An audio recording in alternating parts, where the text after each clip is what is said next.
Halo, halo. Cek, cek. Ada aman. Oke.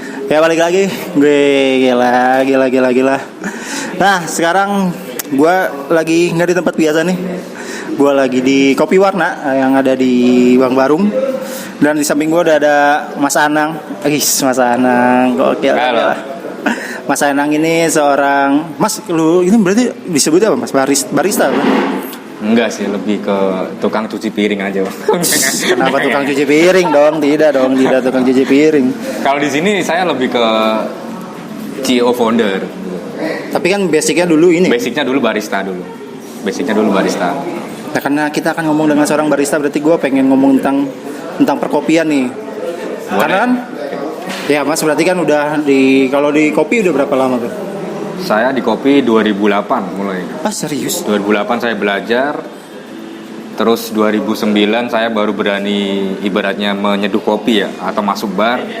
Sampai 2016, 2017 baru berani terjun di bisnisnya. Dari 2008? Dari 2008 saya belajarnya. Soalnya kan gini, yang saya tahu nih, kopi kan di Indonesia kan hitsnya itu kan baru di tahun-tahun 2015-an ya. Maksudnya kedai kopi yang sampai akhirnya bisa menjamur kayak sekarang gitu. Itu kan baru tahun 2005. Kayaknya pas film Filosofi Kopi deh kayaknya. Jadi seperti gini Bang, 2012 tuh udah. Soalnya kan saya awal pertama masuk dunia kopi kan di Balikpapan ya, di Kalimantan Timur. Yeah. Itu di sana 2012 udah meledak gitu. Kedai-kedai kopi udah meledak, tapi meledaknya lagi betul. Ditambahin ada film Filosofi Kopi itu kan. Yang pertama gitu. Yang pertama udah meledak, apalagi yang kedua tuh tambah meledak. Soalnya kan dulu kalau saya ingat saya sih ya, kalau kita mau ngopi kalau dulu nih paling targetnya di Excelso, di Starbucks gitu kan tuh. Kalau sekarang kan nih kedai kopi tuh kayak di semua tempat tuh ada kita nemuin kedai kopi kan. Tapi emang berarti udah lama ya berarti di Indonesia itu si kopinya sendiri udah mulai tenar ya? Kalau tenarnya baru-baru Bang, tapi kalau kedai-kedai kopi ibaratnya seperti kan gini Bang, kedai kopi itu ada berbagai lingkaran ya itu. Ada yang khusus specialty manual brew, ada khusus yang kayak latte art gitu kan. Kalau dulu oh iya latte art. Jadi dulu tuh manual brew tuh kurang peminat gitu.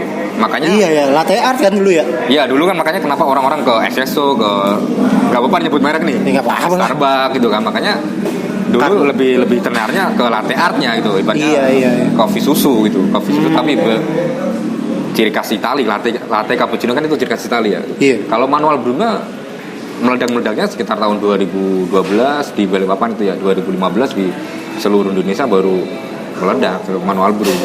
Berarti Mas lu pertama kali yang belajar si kopinya itu dari manual brew, semuanya udah di itu. Saya dulu di manual brew-nya Bang. Saya belajarnya malah di manual brew. Karena apa ya? Karena saya tuh orang ibaratnya pas-pasan ya. Kalau saya belajar untuk latte art itu membutuhkan mesin-mesin yang mahal atau kualitas lah ya. Karena dulu mesinnya tuh nggak ada yang manual dulu tuh. Sekarang kita mau bikin latte art ada manualnya gitu. Jadi para industri kopi itu mempermudah sekarang mempermudah alatnya. Kalau dulu nggak ada manual, tahun 2008 itu nggak ada. Berarti beneran harus di itu gitu? Harus di steam pakai mesin beneran gitu. Dan itu hasilnya beda Bang. Hasilnya steam mesin yang mahal sama yang manual hasilnya beda. Tuh. Bedanya apaan?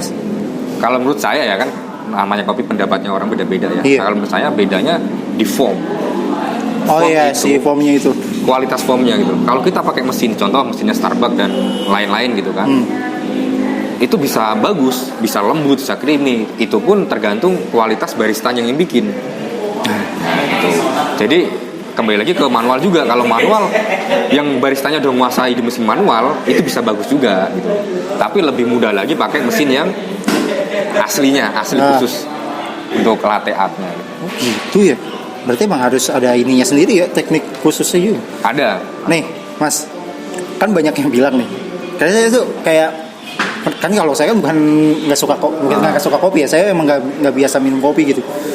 Banyak yang bilang kalau barista itu punya pengaruh cukup besar dalam si rasa kopinya itu sendiri. Benar. Iya kan? Itu benar. Benar nggak sih? Benar. Itu maksudnya kayak kalau tangan orang meskipun birnya sama misalnya atau ininya sama, tangannya sih itu punya pengaruh gitu ya berarti ya? Benar, itu benar banget Bang. Soalnya kita perumpamaan yang gampang aja ya. Jangan kopi dulu. Perumpamaan sekarang di sekeliling kita nih banyak nih nasi goreng tuh banyak kan. Iya. Nah setiap penjual nasi goreng itu mempunyai ciri khas masing-masing kan. Nah begitu juga barista kayak gitu. Belum tentu saya sama barista saya ini hasilnya sama, belum tentu gitu. Ya kalau Bang Aceh bilang bahwa tangan barista mempengaruhi, itu benar, mempengaruhi banget. Tapi ada yang bisa, maksudnya ada kelihatan nggak sih kenapa itu bisa bikin beda gitu? Apa cuman pure ya itu mah feel-nya aja, feel si tergantung si baristanya aja, atau memang kayak punya trik tersendiri gitu supaya bisa bikin racikan yang berbeda gitu? Jadi kalau masalah trik itu memang benar, setiap barista punya trik masing-masing. Tapi kalau masalah ibaratnya rumus cara bikin kopi, itu sebenarnya sama. Rumusnya kayak kita bikin manual brew nih. Rasionya berapa, terus suhu airnya berapa, berat kopinya berapa, itu sama. Secara rumusnya sama. Tapi ya bener feel-nya, kembali ke feel itu kan. Apalagi kalau kita bikin dari hati itu malah lebih enak bisa banget.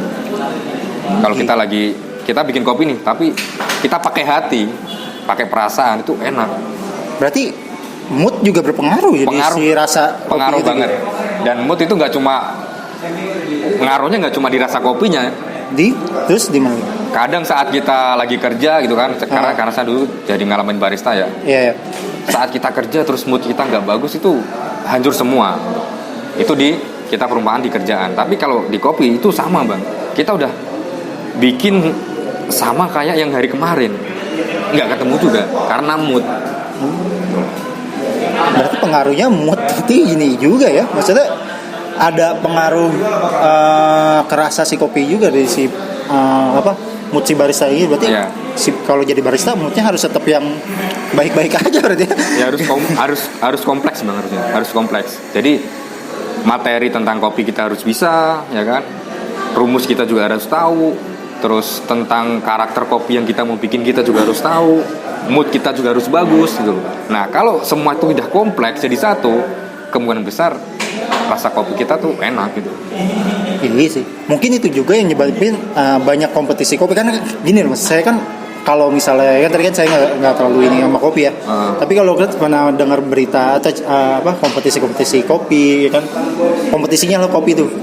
Kalau saya sih ngeliatnya kayak emang yang bisa ngebedain rasanya itu tuh gimana kita membedainnya ya, maksudnya bilang ini yang lebih enak dari yang ini tuh apa patokannya gitu, standarnya tuh bikin bilang ini lebih enak dari yang ini tuh apa gitu. Berarti kan itu terlalu subjektif ke si jurinya dong kalau kayak gitu. Jadi gini, kalau di dalam kompetisi ya, kompetisi itu ada peraturan-peraturan.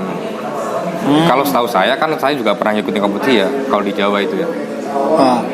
Setahu saya yang dinilai mereka itu karakter beans kopinya. Yang pertama, beans si kopinya itu karakternya gimana.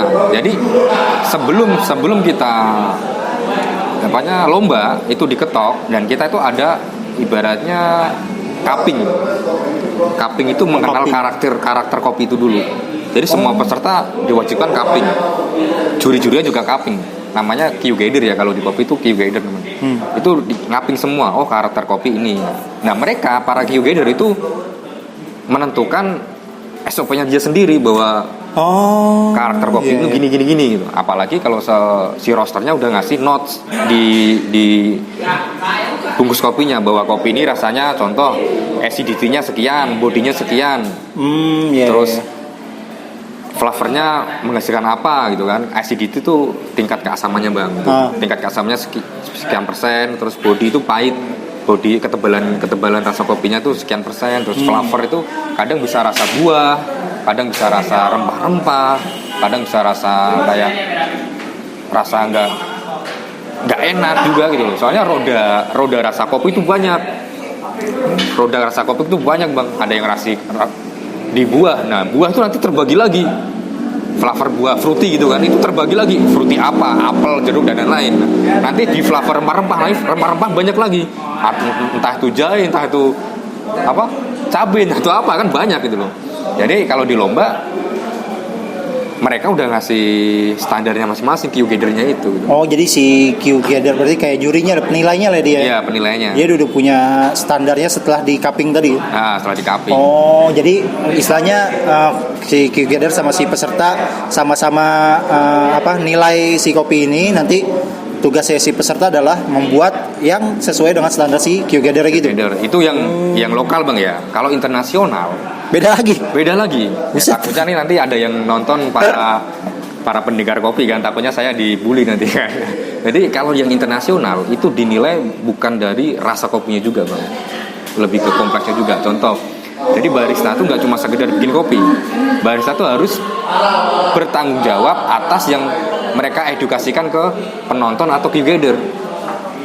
Ada hitunya juga ya. Jadi kalau internasional, kalau internasional, lokal juga ada. Lokal kadang udah mulai ada mulai kayak gitu niru internasional.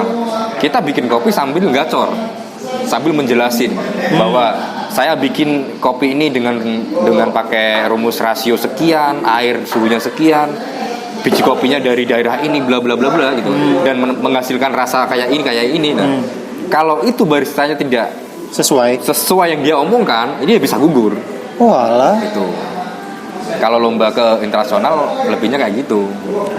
Dia lebih harus ada edukasinya, menjelaskan. Ternyata nyeduh kopi nggak sesederhana bikin liong ya. Oh enggak Bang. Jadi ada gini Bang. Saya ingat kata-kata Mas Pepeng. Mas Pepeng itu klinik kopi. Pernah lihat AADC 2 nggak? Iya. Itu kan ada adegan minum kopi kan? Iya. Nah itu namanya Mas Pepeng itu. Ini namanya klinik kopi, sekarang terkenal. Dia bilang semua orang bisa bikin kopi. Itu benar. Benar.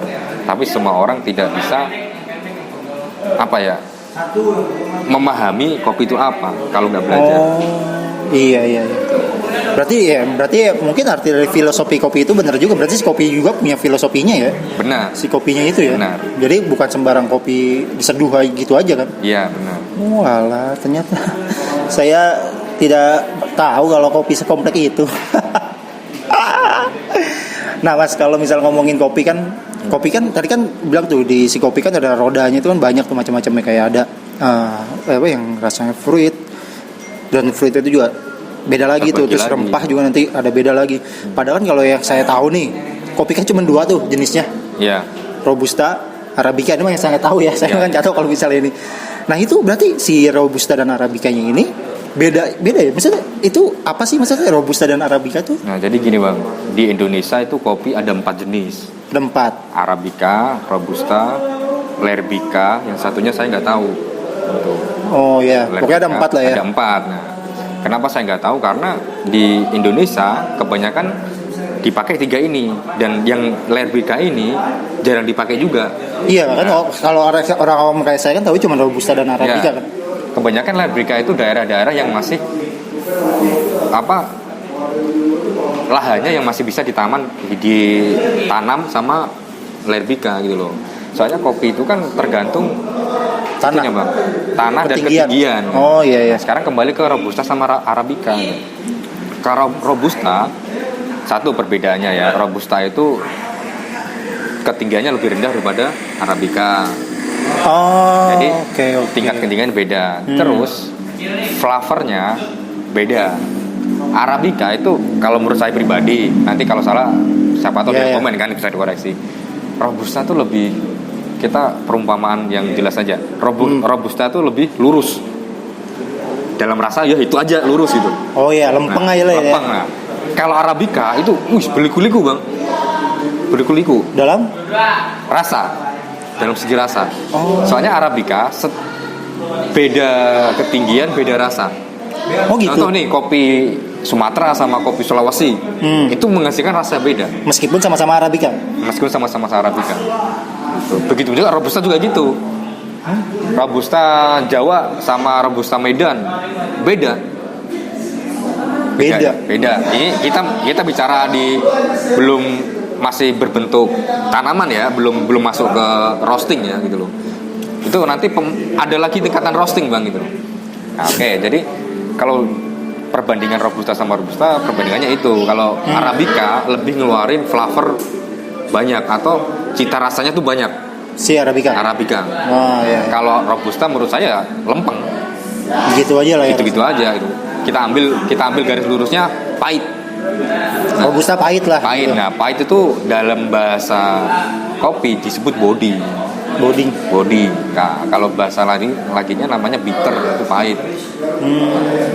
Gitu. Berarti aduh makin ngobrol sama situ Mas jadi makin pusing. Oh, malah oke deh, malah seneng saya gitu. Ternyata maksudnya nggak sekompleks itu ya. Berarti kan berarti ketinggian bisa membedakan rasa. Ketinggian. Robusta arabica dan satu lagi apa tadi? Arabica tuh beda rasa. Dan kalau mereka ditanam di ketinggian yang berbeda pun beda rasa. Terus tadi juga Mas bilang ada itu baru di sisi si tanamannya ya, si binnya berarti. Nah, si bin. Nanti ada lagi sesi proses. Dan di roaster itu juga bisa maksudnya mengubah rasanya si itu sendiri. Bisa. Jadi setiap roaster dia mempunyai ciri khas masing-masing, dia mempunyai ilmu masing-masing kan. Para roaster ini gitu loh. Oh, berarti roaster sama barista ini beda orang nih. Jadi gini, beda teknik dan juga gitu. Tingkatannya gini bang, petani, ya kan? Iya. Petani, roaster, barista. Oke. Petani, roaster, barista. Nah, petani yang menciptakan kopi itu dari bibit sampai panen, sampai pengolahan. Nah, roaster itu yang udah berbentuk, udah panen kan, itu jadi namanya green bean. Green bean. Akhirnya diolah sama roaster.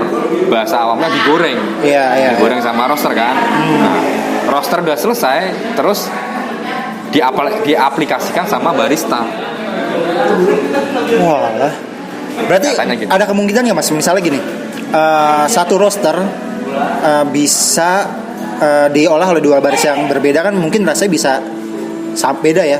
Misalnya satu roaster saya Mas Anang olah, berarti rasanya mungkin bisa beda. Tapi bisa nggak kalau misalnya dua roaster diolah oleh satu barista rasanya sama? Misalnya Mas ngelola kopi roasteran dari saya dan satu Rwanda misalnya tadi, tapi sama Mas yang Mas ngelola sendiri rasanya tetap sama gitu? Tergantung kita mencari apanya dulu. Jadi roaster itu punya note bang. Saya ngelola kopi Bogor gitu kan. Saya roaster nih, saya kopi Bogor. Saat kopi udah ku roaster ya kan. Dan roaster tuh tingkatannya macam-macam. Ada light medium, ada ada lagi. Iya, ada lagi gitu loh. Kita anggap aja saya roaster dengan memproses light gitu ya. Light itu agak belum matang banget. Jadi setengah matang gitu loh. Yeah. Saya olah dengan itu. Dan saya ngasih note bahwa kopi yang saya roaster ini note-nya apel ya kan, acidity-nya 30%, bodinya 60% gitu kan, terus dan lain-lain gitu. Nanti si baristanya ini akan ngulik. Apakah benar si kopi Bogor ini akan menghasilkan rasa kayak gini? Sesuai note-nya gitu. Dan itu bisa terjadi sama bang, bisa. Tergantung kualitas baristanya gitu. Nah, jadi kalau Bang Aceh bilang satu roaster terus dikelola sama dibikin dua barista, nah kita lihat dua barista ini kualitasnya sama nggak mereka berdua ini gitu. Kalau mereka kualitasnya sama, pasti dia patokannya di note tadi. Oh, kopi ini apa sih rasanya? Oh, apel dan lain-lain gitu. Standarnya dari note itu loh ya. Nah, standarnya dari note itu gitu. Itu ribet ya, berarti roaster aja ada ininya, barista juga tergantung ininya. Nggak simple nyata bikin kopi itu ya. Paling ribet petani bang. Ada lagi petani? Enggak, paling tugas yang paling berat tuh petani. Dari petani? Petani itu sebenarnya. Jadi, pengaruhnya seberapa ini Mas kalau petani itu? Sampai berarti tangannya petani juga bisa mempengaruhi rasa si kopinya gitu? Makanya atau teknik penanamannya? Iya, ngaruhin. Itu mempengaruhi rasa si kopi juga? Ngaruhin kualitas beans-nya. Iya. Ngaruhin kualitas beans-nya. Meskipun misalnya ada dua petani ditanam di lahan yang sama gitu, misalnya bijinya sama, mungkin hasilnya juga bisa beda. Bisa. Kalau teknik penanamannya beda. Iya, terutama gitu. Cara perawatannya juga beda. Tuh. Paling berarti petani, makanya para barista dan roaster yang suka kopi, ibaratnya orang yang suka kopi itu, kita selalu punya quote mendoakan apa? Petani itu, makanya ada quote itu kan, namanya saya agak lupa. Sehat selalu petani kopi Indonesia. Oh, itu dia kayak quote nasionalnya semua ini ya. Ya. Semua pencinta kopi ya. Nah, tugasnya berat juga berarti. Berat. Nah, nanti lebih berat lagi yang bikin enak gak enak kan terakhir barista. Iya. Nah, itu yang paling disayangkan, ibaratnya seandainya saya petani, terus Bang Aceh barista, beli kopi di saya gitu kan. Terus Bang Aceh bikin kopi saya gak enak. Oh iya. Padahal saya udah ibaratnya udah ngerawat dan nanam berbagai macam gitu kan. Itu bisa apa ya, kayak saya tuh menyesal ya gitu. Gue udah punya anak nih, kok kasih anak lo ke lu, tapi yang malu malah disia-siain gitu. Maksud saya gitu, Bang. Oh. berarti emang ada ikatannya tersendiri ya, kayak setiap orang, kayak misalnya petani dengan tanamannya gitu. Kayak semua ini sih ya, semua petani juga kayak sama barang yang di ini tumbuhan yang ditanamnya kayak mempunyai perasaan kayak gitu ya Mas. Kayaknya sih kopi lebih ini sih, mungkin karena ya perawatannya juga nggak sembarangan kan. Susah kan? Susah Mas nanam kopi itu. Susah. Nah Mas, biasa kalau di sini kalau di kopi warna, kopi apa? Kita ambil dari Jawa Tengah. Oh, Jawa itu dari mana kalau Jawa? Di Temanggung gitu. Temanggung. Jenisnya? Apanya? Jenisnya jadi kalau jadi gini Bang, dulu kopi susu tuh terus identik dengan robusta dulu ya. Dulu. Karena udah zaman berkembang, udah ngikutin modern kan. Sekarang kita blend. Jadi robusta berapa persen, arabica berapa persen gitu. Sekarang gitu. Kadang ada blend yang robusta, ada blend yang arabica, ada blend robusta sama arabica gitu. Kalau di kopi warna kita lebih ke arabica sama robusta. Lebih banyak arabicanya? Arabicanya 70%, robustanya 30%. Mungkin karena rasa si robusta yang Mas bilang lempeng kali ya dulu, jadi lebih gampang orang-orang milih pakai itu kali, supaya rasa lebih sama atau enggak? Bisa jadi iya, kalau dulu gitu. Tapi kalau sekarang udah ini ya? Lebih tepatnya kemudahan membikinnya sih Bang. Kalau dulu itu kita tuh mau belajar arabica tuh kayak susah. Emang treatmentnya khusus antara si robusta dan si arabica ini? Dalam arti treatment apanya nih? Maksudnya treatmentnya agak beda nih. Maksudnya kan kalau tadi kan ngolahnya kan, tadi kan Mas kan bilang susah ngolahnya kan. Berarti ada perbedaan nih pengolahan antara si robusta dan arabica atau gimana? Pengolahan ke baristanya ya. Kalau roaster sama petani saya belum ke ilmu ke situnya gitu. Kalau roaster saya nggak punya ilmu ke roaster. Kalau ke barista sama. Beda itu ada kesulitan yang beda gitu. Lebih sulit ke arabica. Kenapa Mas? Kalau kita bikin lebih sulit ke arabica. Itu apa yang bikin lebih sulit? Ya itu kembali lagi ke tadi, bahwa arabica itu cita rasanya banyak. Oh, jadi mungkin berarti sulitnya takutnya dia bisa mengkol ke rasa yang mana gitu ya? Iya. Takutnya. Kalau salah diolah mengkolnya dia bisa ke yang mana-mana gitu. Nah, jadi kalau di rasa kopi itu ada, kalau kita bikin kopi salah nih. Yeah. Bukan salah sih, ibaratnya bikin kopi gak ada yang salah, gak ada bener. Gak sesuai lah ya. Gak sesuai. Jadi kadang yang kita hasilkan itu bitter tuh pahit. Kadang watery itu terlalu banyak air gitu. Jadi rasanya air doang, nggak ada kopinya gitu. Tapi kalau kita pas bisa menghasilkan bitter sweet. Nah bitter sweet itu bagus. Ada yang bitter doang gitu. Ada yang clean tuh? Clean kita minum kopi terus hilang. Jadi nggak ada rasa gitu. Kan. Ada yang flavornya keluar semua, itu bagus gitu loh. Nah kalau robusta yang lempeng tadi bilang itu ya? Aja Bang. Iya. Kalau menurut saya ya. Berarti risiko untuk kemana-mananya tuh robusta lebih minim lah ya? Lebih minim. Oke gitu berarti. Ribet sekali Mas ternyata kopi itu.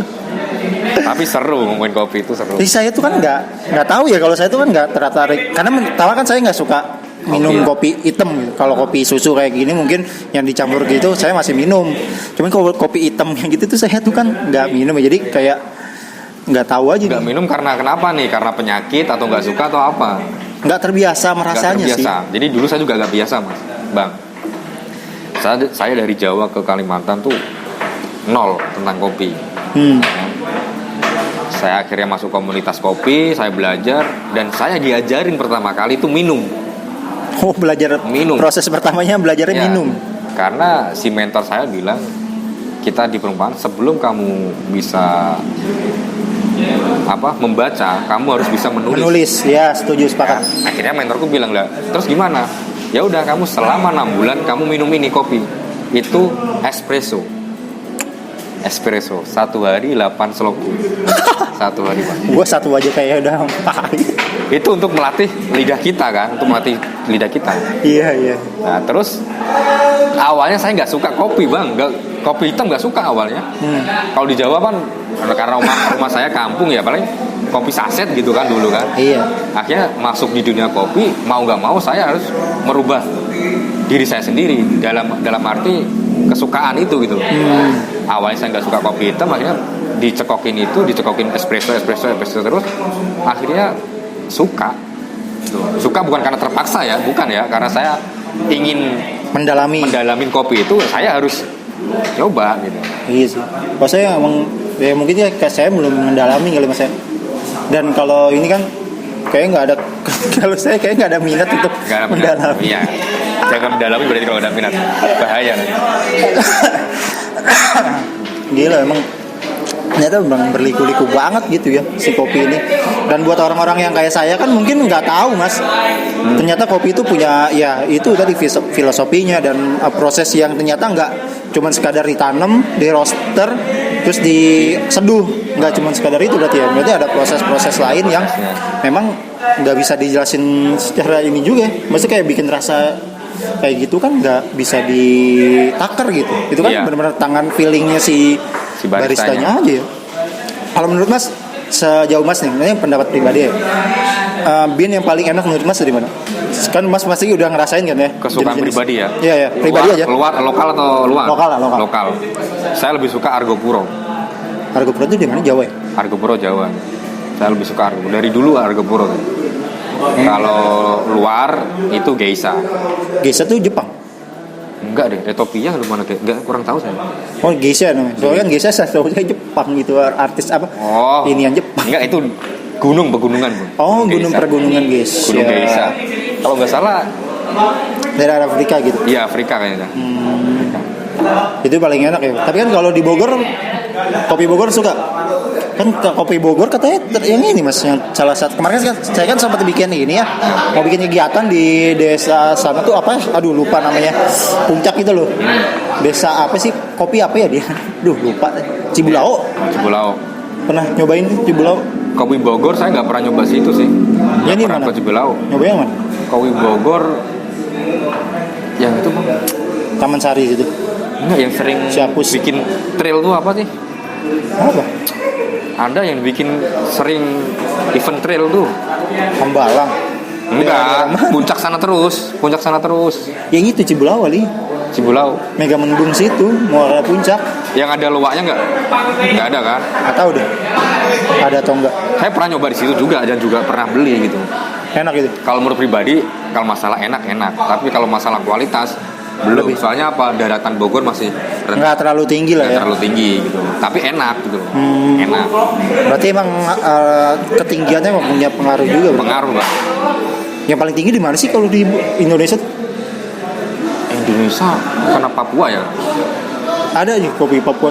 Ada, Papua Wamena ada. Jadi Indonesia tuh ada semua, Bang. Iya, semua pulau ya? Ada. Ada ya? Ada semua pulau. Orang di Bandung aja ada. Kopi Bandung ada. Ya harusnya ada sih. Ada Halu, Gunung Halu, Malabar. Itu enak-enak tuh. Kalau di wilayah Jawa Barat sini atau Jakarta punya nama dia. Kopi Malabar, kopi Halu, Bin. Oh, kalau kopi iya, kalau Malabar sih pernah dengar sih. Tuh udah punya nama dia. Nah, kalau ini Mas kan juga punya kedai kopi. Menurut Mas nih, dari yang udah menggeluti dunia kopi dari tahun 2008, yang mana di tahun itu kan ya namanya kedai kopi kan belum terlalu gimana, nggak sehit sekarang lah. Nah, pendapat Mas tentang ngehit saya kopi di zaman sekarang, karena kan sekarang kopi itu udah kayak apa ya, tempat ngopi market. itu iya udah kayak karena di setiap sudut kayaknya udah Bahkan dulu kan kalau yang tadi saya bilang kan taunya kopi itu ya tempatnya kayak Starbucks atau maksudnya tempat-tempat yang eksklusif lah ya. Sekarang kan jangankan hanya sekadar ruko gitu, maksudnya di pinggir jalan aja yang cuma modal tenda Sarnafil itu udah ada yang bisa buka kopi gitu loh. Nah menurut Mas fenomena ini nih sebagai orang yang udah menggeluti kopi dari lama tuh gimana? Apakah senang kah atau ngerasa kayak gimana gitu? Kalau saya pribadi sih senang. Jadi dalam arti senang gimana? Dulu petani Indonesia tuh selalu dibodohin sama orang luar. Oh berarti dulu sebelum kita ngehit sekarang itu petani kita sengsara banget. Ngambilnya dicokokin dari luar. Iya, gitu. Dibodohin bla bla bla bla gitu. Nah, adanya kedai kopi di Indonesia tuh rame atau banyak, saya lebih seneng. Jadi bahwa petani kopi itu ada pasarnya udah ada dekat lah ya. Iya, jadi gak usah kita lempar keluar. Jadi ada juga kedai kopi yang mengedukasi petani, Bang. Ada banyak itu banyak. Iya. Itu banyak. Itu untuk menolong petani kopi sebenarnya di Indonesia. Iya. Dulu petani kopi di Indonesia mah nggak ada harga dirinya dulu. Ya mungkin ya karena nggak ada, maksudnya permintaannya juga dikit ya dulu ya. Maksudnya nggak, kalau sekarang kan pasti permintaan kopi kan tinggi kan. Iya kalau sekarang ya. Kalau dulu kayak nggak ada permintaan, nggak ada, stoknya banyak, jadi banyak yang dibodohin kali ya. Iya dibodohin dalam segi harga ya gitu kan. Maksudnya jadi kayak di tengkulaknya lah. Ya tengkulaknya ya. Mainin sama tengkulak gitu. Tapi kan sekarang kopi kan kayak gini Mas, banyak apa ya? Ya nggak tahu sih ya, maksudnya kayak udah mulai banyak sindiran-sindiran yang kopi senja asal lambung kayak gitu-gitu kan.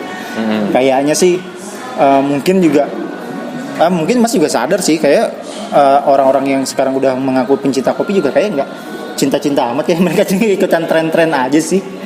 Ya sih. Jadi kembali tadi gitu Bang gitu. Ada dua arah kan. Tadi aku bilang ada dua arah. Jadi kayak kopi warna ini sebenarnya jembatan. Jadi Manual Brew itu bener-bener real kopi hitam kan. Iya. Nah di sini ada kopi susu. Ya di sininya lagi ada yang tadi bilang ikut tenar gitu kan. Nah kita mau ngikutin yang mana ini? Gitu loh. Kalau kita mau ikut Manual Brew ya udah yang kita tonjolkan Manual Brew. Kalau kita mau ngikutin kopi susu ya udah kita ngikutin kopi susu. Tapi kalau saya kopi susu itu untuk menjembatani sebuah orang-orang yang belum tahu kopi. Iya, seseorang yang nggak tahu kopi. Kayak saya misalnya. Ya, gitu. Iya. Kayak gini kan, akhirnya Bang Aceh ku tawarin, Bang, saya punya kopi hitam nih, coba, gitu kan. Tapi kalau keseringan terus ku cekokin, lama-lama Bang Aceh kan terbiasa minum kopi kayak itu, gitu loh. Iya sih. Nah, kalau kopi warna nggak lebih ke sini, ketenaran itu enggak. Nggak lebih ke ketenaran. Berarti bukan cuman ngambil hype-nya si, karena kan maksudnya kan banyak juga nih sekarang kedai kopi yang buka hanya sekadar hype gitu Mas. Ya. Saya banyak punya kenalan nih. Jadi cerita sih, dia punya saudara gitu pengen buka usaha, bingung mau buka usaha apa, terus gini ngomongnya. Udah bikin kedai kopi aja. Kenapa? Ya kan lagi ngehits gitu. Padahal secara keilmuannya nggak ada. Dia tuh nggak tahu apa-apa tentang kopi, tapi dia pengen buka kedai kopi hanya karena lagi hits aja gitu. Kita banyak juga pengusaha kopi yang kayak gitu sekarang kan. Banyak. Karena modal ya itu tadi, modal lagi rame-ramenya gitu kan kedai kopi, dan gampang lagi kayaknya sekarang tuh buka kedai kopi itu. Itu ini banyak sih orang kayak gitu kan. Itu kalau dia bisa bertahan keren, tapi kalau nggak bisa bertahan ya udah. Dan banyaknya yang emang nggak bertahan sih. Iya. Karena memang kayak kebanyakan orang-orang kayak gitu tuh kayak ikutan musim aja gitu kan. Soalnya kalau di kopi itu ilmunya nggak cuma kamu bisa nyeduh kopi gitu, enggak Bang. Nah iya yang tadi kita bilang kan ada kompleksivitas yang nggak bisa di ini kan, nggak bisa di. Oke. Sekarang kita masuk ke bisnis ya, berarti ke bisnis kopinya ya. Kalau kita mau belajar bisnis berarti kita harus mendalamin semua kan, nggak cuma saya mau jualan nasi goreng, saya nggak cuma belajar bikin nasi goreng doang, saya harus belajar menjual nasi goreng, manajemen nasi goreng itu gimana, mengatur keuangannya gimana, ya kan? Itu harus kita belajar semua, dan itu saya udah lakuin. Makanya kenapa ilmu kopi saya masih segini-segini aja gitu, meskipun udah lama, karena saya bagi Bang. Oh iya, jadi nggak hanya fokus di pembuatan kopinya, tapi juga mempelajari bagaimana bisnis kopinya itu sendiri gitu. Iya, jadi saya bagi dulu, malah 3 bagian. Karena saya dulu agak selengean ya dulu. Saya dulu malah yang saya tekunin tuh di bartender. Karena pemikiran saya masih muda dulu bahwa cari uang di tempat kayak gituan gampang. Dan itu saya jalanin bang, bener bartender. Sebelum saya menyebur kopi, jadi komunitas ini mengajarin kita banyak hal bang, bukan cuma kopi doang. Saya memilih untuk bikin bartender, masuk di dunia bartender, bikin minuman yang alkohol gitu kan. Iya. Dan itu saya real menghasilkan uang yang banyak setiap malam gitu loh. Setiap malam saya kadang 1 juta uang tips doang itu, 1.500.000 gitu kan. Tapi lama kelamaan kurasain nggak ada hasilnya gitu kan, nggak ada hasilnya. Iya. Jadi saya masuk dunia kopi itu telat. Oh iya. Yang dulu saya ibaratnya berdua nih, kita bareng belajarnya bareng, tapi yang lebih pintar Bang Aceh gitu loh. Oh karena Mas terbagi ke yang situ lain gitu. Okay. Karena saya orang merantau ya, pemikiran saya uang kan, karena saya merantau gitu. Saat saya udah menjalani di kopi, saya terbagi lagi. Wah saya nggak bisa gitu. Kalau cuma bikin kopi doang, saya terbagi belajar lagi di manajemen. Gitu, manajemennya kopi gimana? Berarti kalau intinya sih kalau emang mau buka kedai kopi, selain punya modal, Anda juga harus punya ilmu yang jelas. Ya bukan cuma sekadar ngasih duit, modalin kedai, beli alat dan kasih orangnya gitu aja ya. Berarti ya emang ya namanya bisnis dengan nyeduh kopi itu kan beda. Kayak ya kalau di stand up itu Panji selalu bilang bisa stand up sama hidup dari stand up itu dua hal yang berbeda. Yeah. Ya beda nyeduh kopi dengan bisa hidup dari nyeduh kopi juga beda, ada ilmunya. Karena emang banyak kan Mas ya kedai-kedai yang baru buka berapa bulan terus tiba-tiba banyak. Dan banyak lagi orang yang modalnya gede tutup itu gulung tikar juga banyak. Iya. Banyak. Karena ya mungkin karena pengertian pemahaman tentang bisnisnya juga.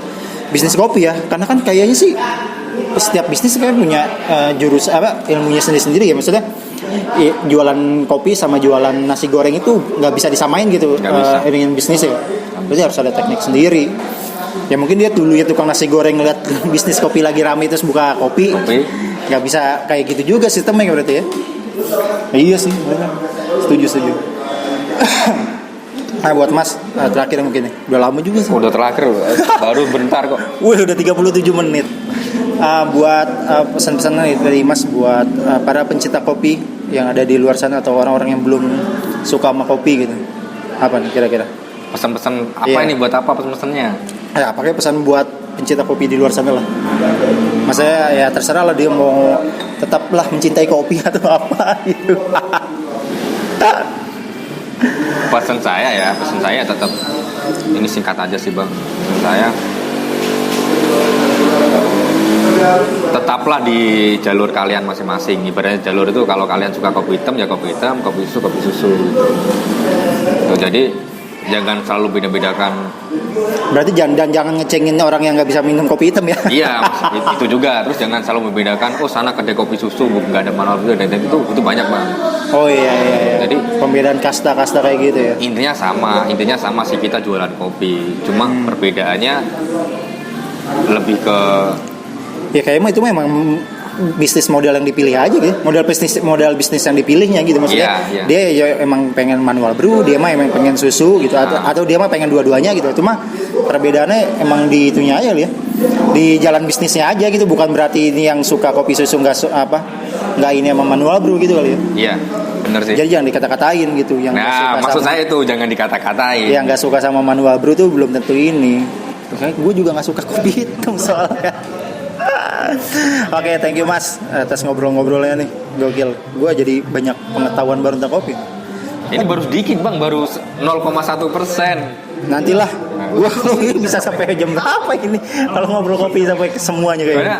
Biar teman-teman tahu bahwa Kopi Warna ada kelas baristanya ya, gitu. Yang mau daftar silakan langsung ke. Oh, ada kelas barista di sini? Ada.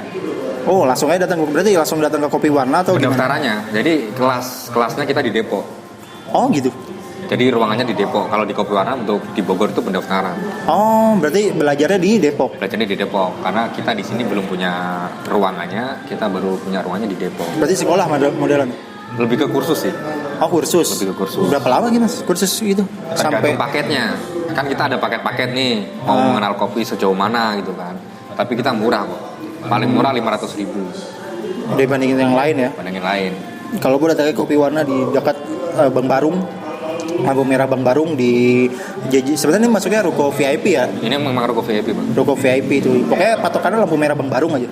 Datang kopi warna, dan kopi yang paling beda mungkin di Bogor karena cuman kopi warna yang ada warna-warnanya. Kalau kopi lain kan ya udah warnanya kopi susu ya udah coklat muda gitu. Kalau ini ada warnanya. Kalau datang ke sini tuh lu bisa milih mau warna kuning, biru, ya kan, ada putih. Ada sih Bang, ada. Yang lain ada. Cuma mereka warnanya merah ya rasanya itu. Kebanyakan merah tuh red velvet, strawberry itu. Kalau di kopi warna beda. Teman-teman kasih tahu, jadi kopi warna tuh beda. Warna merah belum tentu itu rasa strawberry atau red velvet gitu. Oh, Warna berarti merah bisa kalian permintaannya rasa flavornya apa kita bisa. Tuh.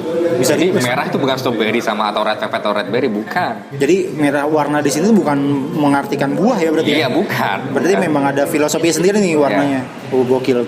Baru tahu. Soalnya tadi masih Beller juga ngomongnya ini kuning rasa pisang. Enggak, belum tentu gitu. Belum tentu ya. Belum tentu. Tapi warna di sini lebih. Saya setuju tulisannya Bang Aceh yang di Instagram itu, warna di sini lebih ke kehidupan sih sebenarnya. Bukan mencerminkan rasa kopinya, bukan. Lebih ke kehidupannya. Saya Kalau- lupa nulis apa kemarin saya waktu itu. nanti bisa Kan saya lihat lah tulisan saya sendiri. Kalau warna biru kalian pengen rasa apa ya itu bisa request, bisa minta gitu loh. Tapi kalau warna biru tuh lebih mencerminkan bahwa apa hari ini kamu lebih ngerasain apa gitu kan. Kayak hijau itu ceria atau gimana, kuning itu apa gitu. Oh gitu. Warna bukan dirasa di sini gitu. Berarti itu tuh keunggulan kopi warna. Jadi langsung aja kalau emang lu suka kopi dan pengen nyobain hal yang baru dari minum kopi ya, katanya kopi warna ya di lampu merah Bang Barung. Oke. Di depan Sirazi. Oke Mas, thank you banget Mas ya. Siap. Udah mau ngobrol-ngobrol. Ini bakal Juga terima kasih.